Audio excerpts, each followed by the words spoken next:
अस्सलाम वालेकुम to all of you, this is your boy Hamza and welcome back to my YouTube channel Hamza talks cricket.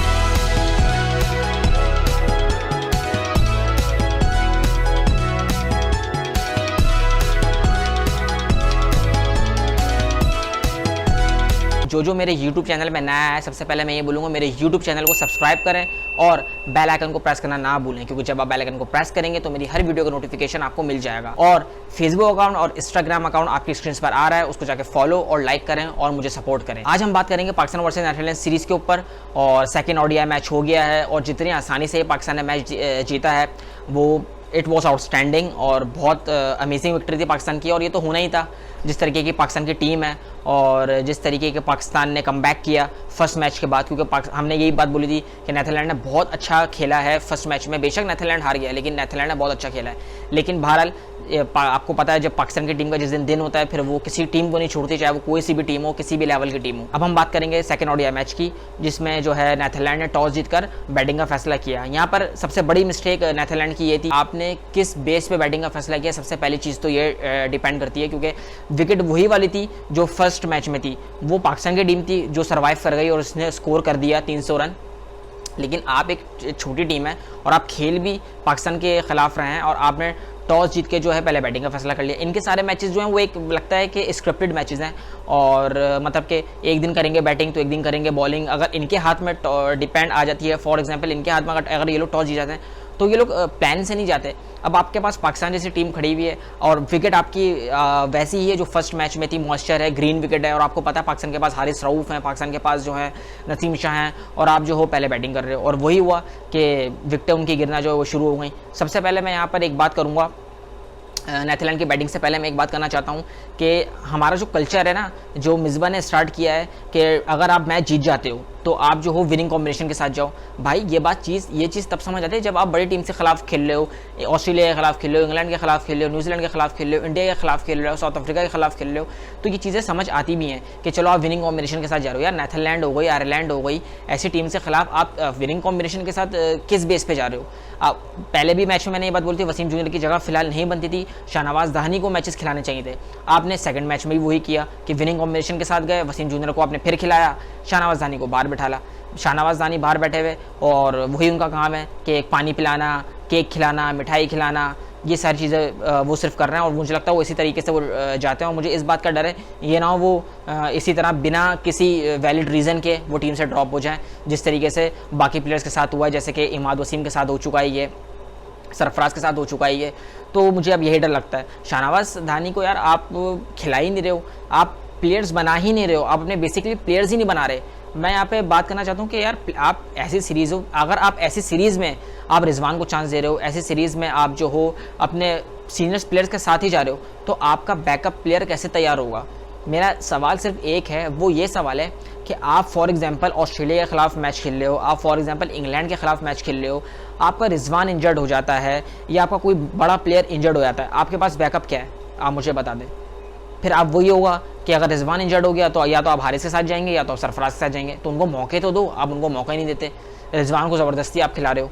अब रिजवान ने 50 run कर दिए, रिजवान तीसरा मैच भी कंफर्म खेलेंगे, तो ये चीज़ें नहीं होनी चाहिए। तो ये इन चीज़ों पर मैं थोड़ा आपसे एंड में आकर बात करता हूँ। पहले हम स्टार्ट करते हैं नेदरलैंड की बैटिंग से। और यहाँ पे सवाल सिर्फ मेरा एक है कि इस प्लेइंग 11 में मुझे कोई मसला नहीं था, सिर्फ ये मसला था कि आपको शाहनवाज दानी को खिलाना चाहिए था, वसीम जूनियर की जगह नहीं बनती। ऑलरेडी आप 8 बैट्समैन के साथ जा रहे हो, आप नवा जो ऑलराउंडर है वसीम जूनियर उसको खिलाकर आप किसी बहुत बड़ी टीम के खिलाफ खेल रहे हो कि आपको 90 नंबर तक बैटिंग चाहिए।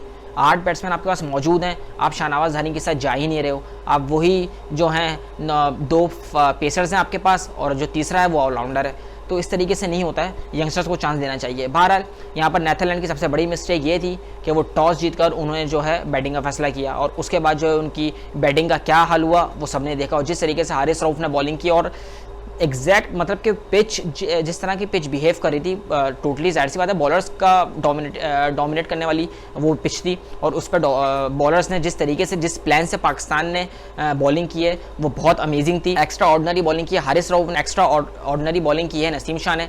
और मैं यही बोलता हूँ कि मुझे जितनी खुशी है ना इस टूर पे जो इस तरह नसीम शाह ने परफॉर्म किया, मुझे इतनी खुशी हो रही है कि आपके पास शाहीन शाह अफरीदी, हारिस रऊफ और तीसरा आपके पास नसीम शाह ओडीआई का बॉलर मैं तो बोलता हूँ बेस्ट है। जिस पेस से वो बॉल कर रहा है 140 प्लस 145 प्लस के पेस से वो बॉल कर रहा है, उसके अलावा जो उसकी जो इन स्विंग है और आखिरी के ओवरों में जो उसकी आउट स्विंग होती है वो कमाल है, मतलब कि कमाल है, बस बोलते हैं ना कि बहुत ज़बरदस्त। और ये चीज़ मुझे बहुत अच्छी लगी नसीम शाह की, एक यंगस्टर की, जिस तरीके से वो बॉल कर रहा है। वो ये नहीं देख रहा सामने जो भी जैसी भी टीम है, बस वो उड़ा के रख रहा है जो भी वो टीम है। तो ये चीज़ मुझे बहुत अच्छी लगी। और हारिस रऊफ ने और जो है नसीम शाह ने और नवाज़ ने जिस तरीके से मिडिल ओवर्स में आके स्पिन बॉलिंग की है वो लाजवाब है और बहुत ज़बरदस्त, मतलब कि नवाज़ ने भी एक्स्ट्रा ऑर्डिनरी बॉलिंग करी। अच्छा, यहाँ पर बात करूँगा नीदरलैंड के बैट्समैन की कि किसी ने भी कुछ नहीं किया। यहाँ पर तारीफ़ कर दूँगा बेज़िलिडी ने जिस तरीके से मैच में परफॉर्म किया और बहुत अच्छी 89 रन की उन्होंने इनिंग्स खेली, बहुत प्रेशर वाली इनिंग्स खेली। और प्लेयर्स ऐसे ही बनते हैं आपके, और ऐसी कंडीशंस में इस टीम बड़ी बड़ी टीम से खिलाफ जब आपके एसोसिएट टीम के प्लेयर्स परफॉर्म करते हैं तो फिर वो हाईलाइट भी होते हैं, फिर वो, और आपको पता है दुनिया में ओवरऑल लीग्स भी चल रही है तो लोग वहीं से कैप्चर करते हैं। तो ये चीज़ें डिपेंड्स करती हैं। जैसे कि एग्जांपल दूं मैं जिम्बाब्वे की, मूसा रब्बानी जिस तरह जब पाकिस्तान आए थे रावलपिंडी में उन्होंने मैचेस खेले, कराची में उन्होंने मैचेस खेले, तो उसके बाद उनको PSL में सेलेक्ट किया गया। अब उसके बाद वो देख लें ओवर द वर्ल्ड में वो खेलना है और UAE लीग भी वो खेलना है। इस तरीके से सिकंदर रज़ा ने बांग्लादेश में 100 रन किए, सिकंदर रज़ा UAE की लीग में उनको मतलब कि बुला लिया गया। तो ये जो सीरीज़ें होती हैं बड़ी टीम से खिलाफ, ये जो एसोसिएट टीम्स होती हैं ना, इनके ऊपर नज़र होती हैं बड़े बड़े जो लीग्स के जो ऑनर्स होते हैं, जो बाकी लीग्स के जो एम्बेसडर्स होते हैं, उनकी नज़रें होती हैं। तो यहाँ पर बेज़िलिडी ने बहुत अच्छी मतलब कि परफॉर्मेंस दी 89 रन की, उन्होंने बहुत अच्छी इनिंग्स खेली। उसके अलावा बात करूँगा टॉम कूपर की। टॉम कूपर जो है, जब मैं आपको स्क्वाड का अनाउंस कर रहा था नीदरलैंड का, तो उसमें मैंने आपको बार बार ये बात बोली थी कि टॉम कूपर जो है वो एक आउटस्टैंडिंग प्लेयर है। जिस तरीके से इयन मॉर्गन आयरलैंड से खेलते थे, उसके बाद वो इंग्लैंड चले गए, और आज देख लें इयन मॉर्गन लेवल ही कुछ और है उस प्लेयर का। उसने इंग्लैंड को वर्ल्ड कप जितवा दिया, वो आयरलैंड से खेलता था, तो आज देख ले वो कहाँ से कहाँ चला गया। तो इसी तरीके से टॉम कूपर भी उसी कैलिबर का प्लेयर है। उसने कल के मैच में भी 66 रन किए और उस फर्स्ट ODI में उसने 65 रन किए। तो जिस तरीके का प्लेयर है वो बहुत ज़बरदस्त है। हाँ, बस टॉम कूपर के अंदर एक ये है कि वो 50 को 100 में कन्वर्ट नहीं कर पाते।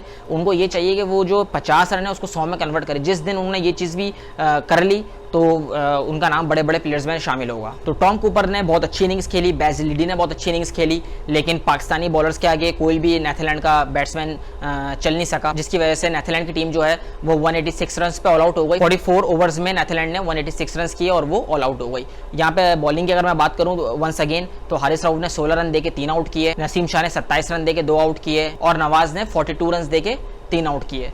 यहाँ पर सबसे अच्छी चीज़ ये है कि आपके हारिस रऊफ बहुत अच्छे फॉर्म में आ गए हैं, क्योंकि ये जो सीरीज़ है ये आपका एशिया कप के जो टूर्नामेंट है वो बेशक T20 है, लेकिन इससे फॉर्म वापस आएगी, फॉर्म रिगेन होगी। तो ये चीज़ बहुत अच्छी मुझे लगी हारिस रऊफ की, और जिस तरीके से उन्होंने बॉलिंग करी। और जाहिर सी बात है उनके पार्टनर शाहीन शाह अफरीदी हैं, लेकिन जो हैं शाहीन शाह अफरीदी इंजर्ड हैं, लेकिन उन्होंने जो लास्ट विकेट थी जब उन्होंने तीसरा आउट किया तो उन्होंने जिस तरीके से डेडिकेट की शाहीन शाह अफरीदी को विकेट, तो ये जो एक प्लेयर्स का जैल है जो एक बॉन्डिंग है वो नज़र आती है और बहुत अच्छा लगता है कि इसी तरीके से टीम जो है वो बड़ी बनती हैं। और ये चीज़ मुझे यहाँ पर बहुत अच्छी लगी। और जिस तरीके से पाकिस्तान ने परफॉर्म किया ओवरऑल, वो बहुत मतलब कि पाकिस्तान ने डोमिनेट किया, फील्डिंग भी पाकिस्तान ने अच्छी करी और हर डिपार्टमेंट के अंदर पाकिस्तान ने बहुत अच्छा खेला। उसके बाद जो पाकिस्तान की बैटिंग स्टार्ट हुई तो जाहिर सी बात है पाकिस्तान की टीम है, कुछ इंटरेस्टिंग तो करना है ना। वही हुआ कि ओपनर्स दोनों जल्दी आउट हो गए और उसके बाद जो है बाबर आजम और मोहम्मद रिजवान, इन दोनों ने पार्टनरशिप लगाई। अगर ये दोनों भी पार्टनरशिप नहीं लगाते तो फिर आपको पता है कि फिर क्या होता।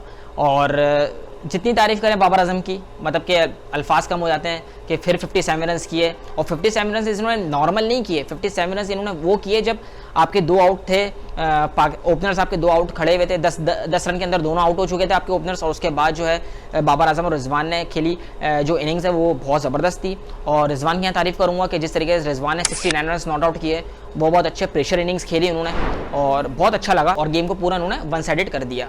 उसके बाद जो बाबर 57 रन बनाकर आउट हुए, उसके बाद जो है सलमान अली आगा है। सलमान अली आगा ने जिस तरीके की इनिंग्स खेली, और मैं भी इस बात पे ये बोलता था कि सलमान अली आगा की जगह आप अब्दुल्ला शफीक को चांस दें, लेकिन सलमान अली आगा ने प्रूफ कर दिया। अब यहाँ पर सवाल ये बनता है कि वनडे फॉर्मेट में जब चौथा नंबर जो है अब सलमान अली आगा को ही देना चाहिए, और अब सलमान अली आगा साहब ये बोलें कि भाई हम आपको 4-5 सीरीज़ें दे रहे हैं, इस 4-5 सीरीज़ों के अंदर आपने परफॉर्म करना है इसी बैटिंग ऑर्डर के ऊपर, ना आप आपको ऊपर करेंगे ना हम आपको नीचे करेंगे। सही, प्लेयर इस तरह से बनता है।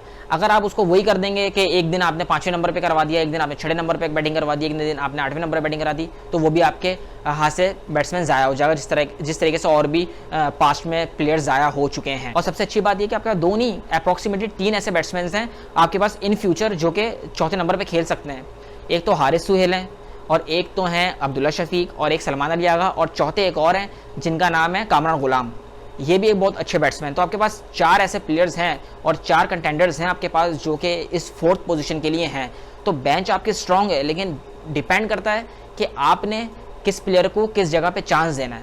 सीनियर्स प्लेयर्स को रेस्ट करना चाहिए और नए प्लेयर्स को ऐसी सीरीज़ों के अंदर एसोसिएट टीम्स के अगेंस्ट परफॉर्म, मतलब कि उनको प्लेइंग 11 में डालना चाहिए और मैचेस ज़्यादा से ज़्यादा देने चाहिए। तो इस तरीके से जो है सलमान अली आगा ने भी अपने 50 रन कंप्लीट किए, और उसके बाद जो है 191 रन पाकिस्तान ने बनाए, क्योंकि आखिरी बॉल पे छक्का मारा सलमान अली आगा ने, और लास्ट ओवर में किंगमा पे जो सलमान अली आगा ने जो है 2 चौके 1 छक्का लगा के जिस तरह उन्होंने 50 रन किए, वो भी एक बहुत ज़बरदस्त लाजवाब चीज़ थी। और जो है पाकिस्तान ने 33 ओवर में जो है ये टारगेट चेस कर दिया। आर्यन दत्त ने जो है 1 विकेट ली, किंगमा ने 2 आउट किए।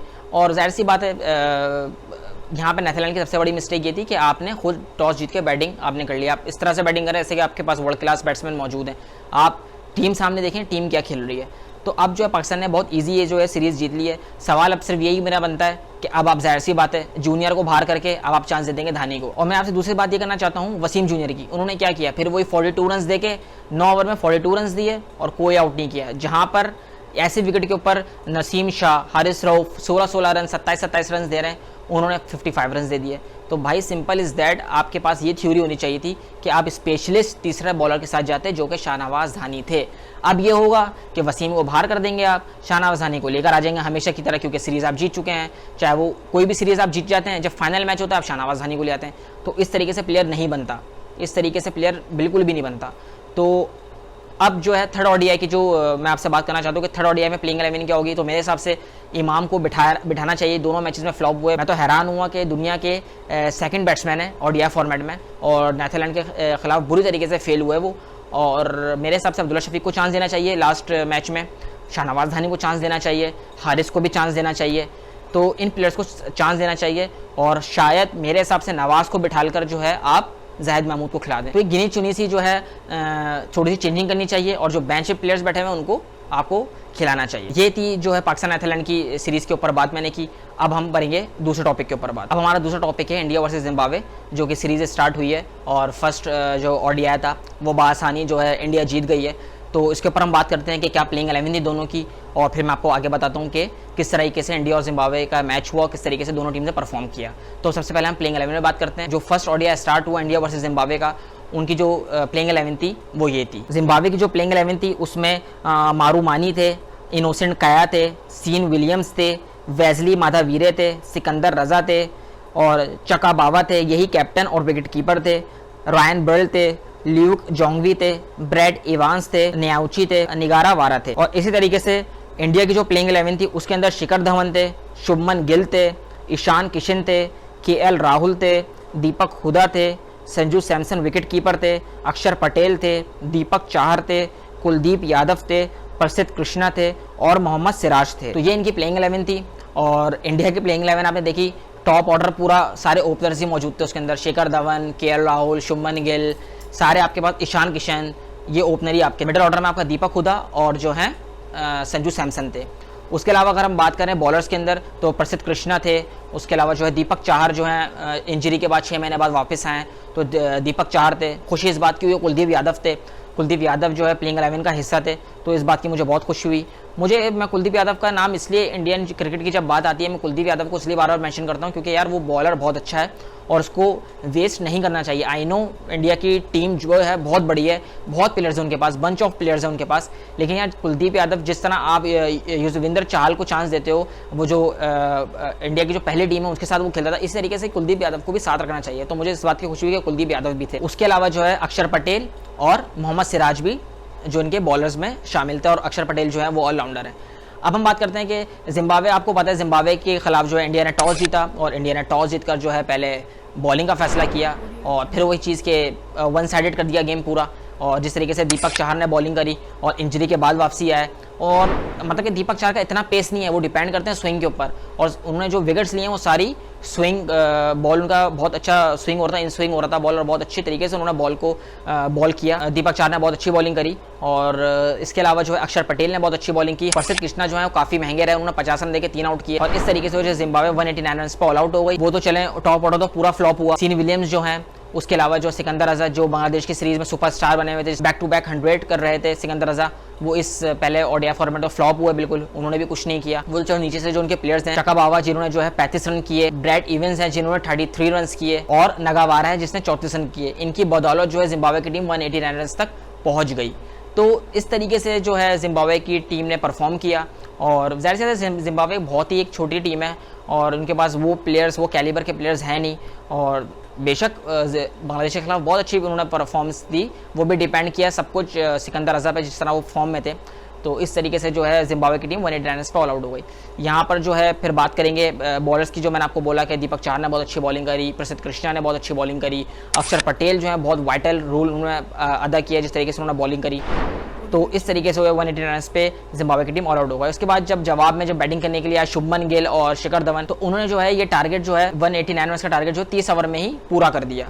और जिस तरीके से शिखर धवन स्लो खेल रहे थे, और लेकिन आहिस्ता आहिस्ता उन्होंने थोड़ा सा स्पीड पकड़ी, लेकिन शुभमन गिल जिस तरीके से 75 बॉल्स पे उन्होंने 82 रन किए वो बहुत ज़बरदस्त थे, और 113 बॉल्स पे 81 रन किए शिखर धवन ने। तो जिस तरीके से जो है इन दोनों की पार्टनरशिप थी वो बहुत अच्छी लगी हुई थी, और बहुत अच्छी बैटिंग की। हाँ, एक कैच जो है शिखर धवन का ड्रॉप हुआ, लेकिन जो है पार्ट ऑफ द गेम है ये, अगर आप कैच छोड़ोगे तो जाहिर सी बात है आप मैच भी लूज़ करोगे, और ऐसे टीम के खिलाफ और ऐसे प्लेयर्स अगर आप उनको मौका दोगे तो फिर वो छोड़ेंगे नहीं।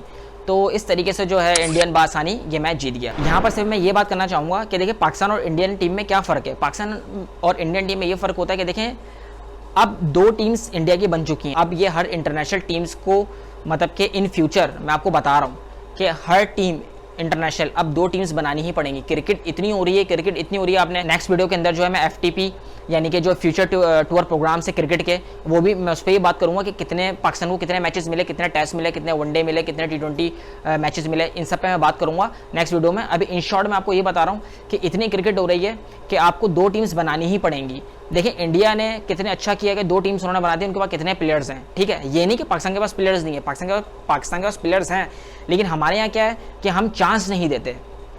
इंडिया में देखिए चांस होता है। अब देखें 2 टीम्स है, पहले टीम का कोच जो है राहुल द्रविड़ है, दूसरी टीम का कोच कौन है, VVS लक्ष्मण को बना दिया गया। सुपरस्टार बैट्समैन थे वो, पास्ट के अंदर लेजेंड है वो। अच्छा, यहाँ पर एक बात बहुत अच्छी है रोहित शर्मा की। रोहित शर्मा ने बोला अपनी प्रेस कॉन्फ्रेंस में कि भाई हम कब तक जो है इंडिया को सर्व करेंगे, जाहिर सी बात है हमारा भी तो बैकअप प्लेयर चाहिए।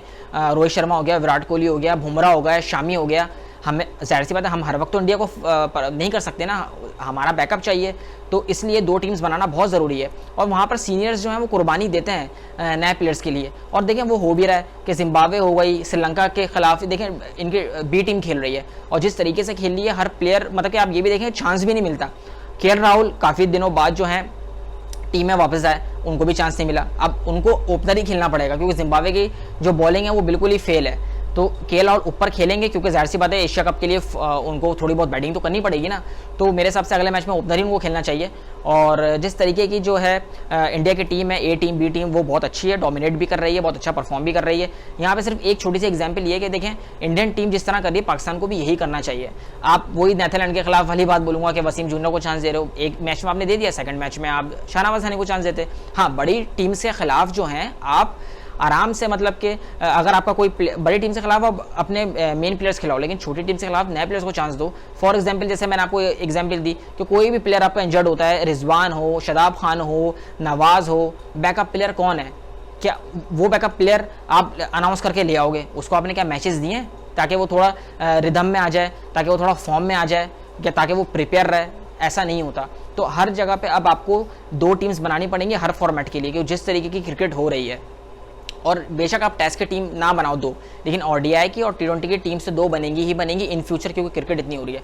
तो सिर्फ सवाल ये है कि भाई जिस तरीके से इंडिया जो है क्रिकेट के अंदर इतना डोमिनेट कर रहा है, क्योंकि प्लेयर्स बहुत हैं उनके पास और बहुत के अलावा अच्छे प्लेयर्स भी हैं, और इसी तरीके से पाकिस्तान को भी चाहिए कि अपनी 2 टीम्स बनाए और नए यंगस्टर्स को ऐसी सीरीज़ों के खिलाफ मौका दे, जैसे कि बांग्लादेश की टीम हो गई, आयरलैंड की टीम हो गई और नीदरलैंड की टीम हो गई। इस तरीके की टीम्स के खिलाफ जो है परफॉर्म, जिम्बाब्वे की टीम हो गई, ऐसी टीम्स के खिलाफ जो है चांस देना चाहिए। यही था आज का टॉपिक और उम्मीद करता हूँ आपको मेरी वीडियो पसंद आई होगी। अगर आपको मेरी वीडियो पसंद आई है तो लाइक, कमेंट, शेयर करना ना भूलें। अपने वैल्यूएबल कमेंट्स लाजमी कमेंट बॉक्स में दिया करें, उससे मुझे मोटिवेशन मिलती है। और इंस्टाग्राम और फेसबुक अकाउंट आपकी स्क्रीन पर आ रहा है, उसको जाके फॉलो और लाइक करें और मुझे सपोर्ट करें। अपना बहुत ख्याल रखिएगा। पीस आउट, पाकिस्तान जिंदाबाद।